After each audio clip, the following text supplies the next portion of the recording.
자, 오늘은 아까 길어진 관계로 밝을 때 촬영할 수 있어서 아주 좋습니다. 네, 안녕하세요. 매주 화요일에 찾아뵙는 화요일 변호사 김 변호사. 한 변호사입니다. 김 변호사님 혹시 뭐 돈을 빌려주거나 빌리거나 한 적 있으신가요? 많이 있죠. 또 어려울 때 또 돈을 받기도 하고, 그게 뭐 은행이든 뭐 옆에 계시는 분들이든 또 제가 좀 여유가 있으면 또 빌려드리기도 하고, 그래서 뭐 금전 거래는 뭐 많이 했었죠. 잘 받으셨나요? 뭐 꼭 그렇진 않습니다.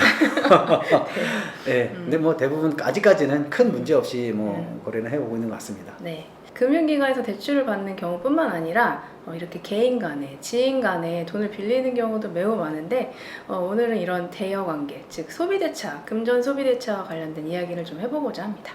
네, 우선 일정한 금원을 빌려주기로 약속했다면 이제 대여관계가 성립되게 되는데 대여 계약을 하게 되는 경우에 구체적으로 어떤 내용을 정해야 될까요? 특히 지인들 사이에서 금전거래 관계를 하는 경우에 조금 기본적인 사항만이라도 정해주시면 많이 도움이 되는데, 뭐 예를 들면 뭐 어려운 건 아니고요. 뭐 이런 것들이에요.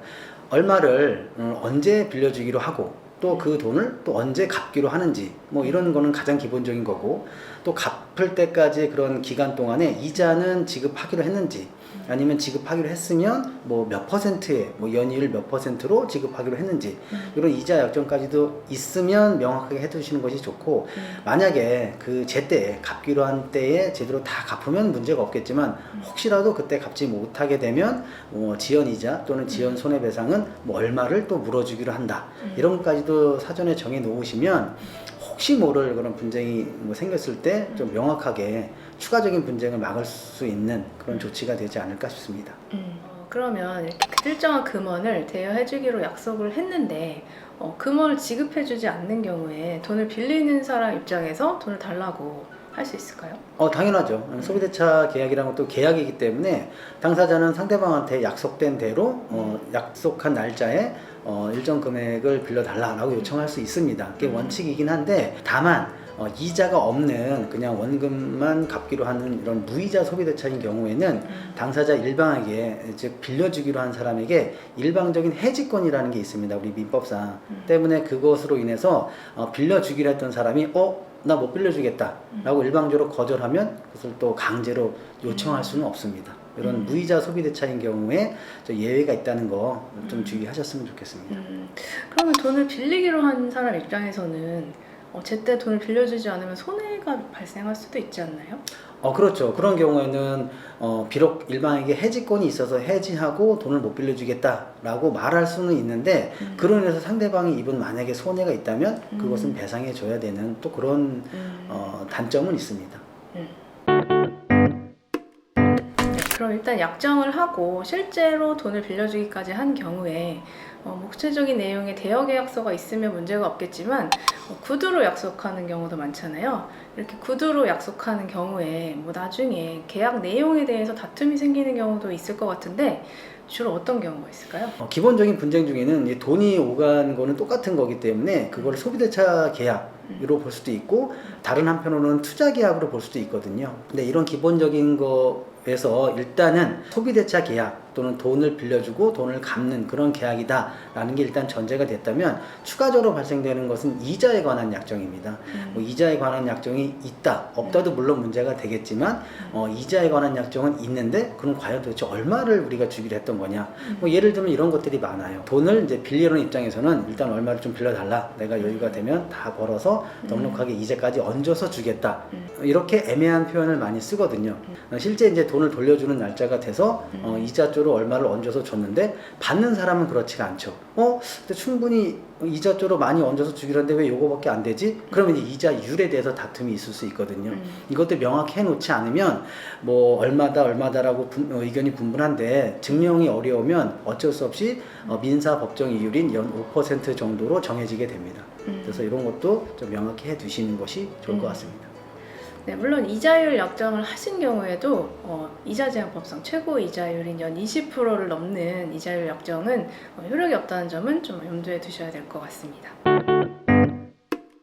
그러면 이번에는 양 당사자 간의 변제기 약정, 즉 언제까지 갚을지 이거에 대한 약정이 좀 애매한 경우에 이런 경우에는 어떻게 해야 될까요? 그 변제기가 딱 정해져 있으면 뭐 다툼이 없겠는데 변제기가 정해져 있지 않고 일단 빌려주면 내가 나중에 여유가 되면 갚겠다 이렇게 애매하게 남겨준 상태에서는 변제기라는 것이 명확하게 있지 않기 때문에 돈을 빌려준 사람으로부터 언제까지 갚아라 그런 청구를 딱 받게 되면 그때가 바로 변제기가 도래한 것입니다. 그렇기 때문에 그때 변제를 해야 되는 것이고 이후를 넘기게 되면 그때부터는 지연배상까지도 물어줘야 되는 그런 상황이 발생하게 되는 것입니다. 이때 언제까지 갚아라 라고 하는 청구를 물론 뭐 전화나 문자나 이렇게 할 수도 있는데 좀 명확하게 해두시는 것이 좋기 때문에 뭐 내용 증명을 통해서 명확하게 하시는 경우도 있고 언제까지 갚아라고 하는 의사를 그 다음에 또 그걸 또 넘어서서 막바로 그냥 뭐 소송 뭐 예를 들면 지급명령 신청이라든지 이런 소송 절차를 통해서 지급 요청을 하시는 경우도 있습니다. 물론 다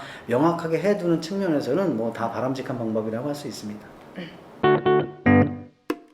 다음에는 상대방이 일시에 빌렸던 돈을 모두 갚는 게 가장 이상적이겠지만 그렇지 않은 경우도 많잖아요. 일부를 변제하고 나머지를 변제하지 않고 있는 경우에 일부 변제한 이 금원은 원금에 충당되는 것일까요? 예, 꼭 그렇지는 않습니다. 이것을 일반인 중에서 많이 헷갈리시는 분들이 많이 있는데 이제 예를 들어서 설명을 드려볼게요.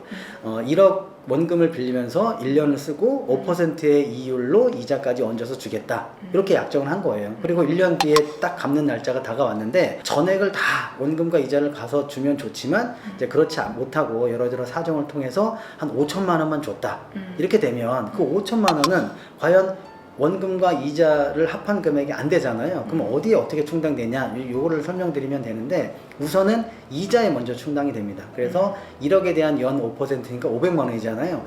500만 원인 이자에 먼저 충당이 되고 나머지 4,500만 원이 원금 1억에 충당이 되게 됩니다. 그러면 남는 것은 원금 5,500만 원이 남잖아요. 그러니까 그 이후부터는 또 원금 5,500만 원에 대해서 연이율 5%의 지연이자가 계속 또 붙게 되는 겁니다. 이런 과정으로 이해하시면 좀 이해가 쉽지 않을까 싶습니다. 물론 당사자 간의 합의로 원금에 충당하겠다 이런 경우는 가능하겠죠? 물론 그렇습니다. 제가 말씀드린 것은 민법에 당사자 간의 합의가 없을 때 어려운 말로 이제 변제 충당의 법리 뭐 이걸 제가 간단하게 설명을 드린 건데 당사자 간의 합의가 있으면 그 합의대로 따르시면 됩니다. 요거는 얼마 일부를 주면서 요것은 원금부터 먼저 충당을 하고 남는 게 있으면 이자에 충당하기로 하자. 오케이. 그렇게 되면 그런 방식으로 해도 얼마든지 가능합니다. 마지막으로 당사자 간에 일방적으로 대여 관계만 있는 경우도 있지만 서로 이렇게 금원을 주고받는 관계가 있는 경우도 있잖아요. 이런 경우에 대여금이랑 상대방에게 받을 금액이랑 상계할 수 있겠죠? 물론 그렇습니다. 뭐 돈을 이제 돌려받을 지위도 있겠지만 오히려 또 돈을 또 갚아야 되는 지위가 이렇게 서로 병존하는 경우도 있거든요. 그러면 돈을 주고 돈을 받으면 바보 같은 상황이 발생할 수 있잖아요. 그러니까 이제 흔히 이제 시체말로 이제 퉁치고 나머지만 변제하면 되는 것이죠. 근데 여기서 꼭 주의하셔야 될 것은 일반적으로는 그렇게 정하시면 되는데 각각 법령에서 이렇게 상계가 금지되고 있는 경우들이 여러 곳에 있어요. 흔한 예를 들면 만약에 돈을 주거니 받거니 하는 그 당사자 관계가 근로자 사용자 관계라면 얘기가 다릅니다. 사용자는 근로자에게 임금 전액을 지급해야 되는 의무가 있기 때문에 일방적으로 상계는 할 수 없습니다. 따라서 근로자에게 임금을 줘야 되는데 또 근로자로부터 돈을 받아야 되는 경우도 있을 수 있거든요. 그러면 상계하고 일부만 임금을 주겠다? 이건 절대 안 됩니다. 네, 물론 사용자 근로자 간에 합의한 경우는 상계 가능하겠죠? 예, 그렇습니다. 제가 말씀드린 것은 이제 상계라고 하는 것은 일방적인 의사 표시에 의해서 이제 진행이 되는 건데 그런 거 말고 사용자하고 근로자하고 서로 주고받게 되는 돈이 있을 경우에 상계하고 나머지만 지급한다. 이걸 이렇게 합의가 됐다면 그건 얼마든지 그렇게 처리하셔도 됩니다. 오늘은 일상생활에서 매우 자주 발생하는 대여관계에 대해서 이야기를 해봤는데요. 이렇게 대여금 청구 같은 간단한 법률 관계의 경우에는 나홀로 소송을 진행하시는 경우도 많은데 오늘 저희가 말씀드린 내용을 좀 참고해 보시면 이자 계산이라든지 또 일부 변제받고 남은 원금에 대한 계산이라든지 이런 점들에 대해서 도움을 받으실 수 있을 거라고 생각이 됩니다. 네, 그렇습니다. 오늘 저희가 서두에 말씀드린 것처럼 돈을 빌려주고 또 도움을 받고 그럴 때 그냥 정이 이끌려서 그냥 대충 하시기보다는 적어도 기본적인 몇 개 사항만이라도 딱 정하시고 돈 거래를 하시는 것이 나중에 가서 돈도 지키고 사람도 지키게 되는 그런 방법이라는 것을 꼭 명심하셨으면 좋겠습니다.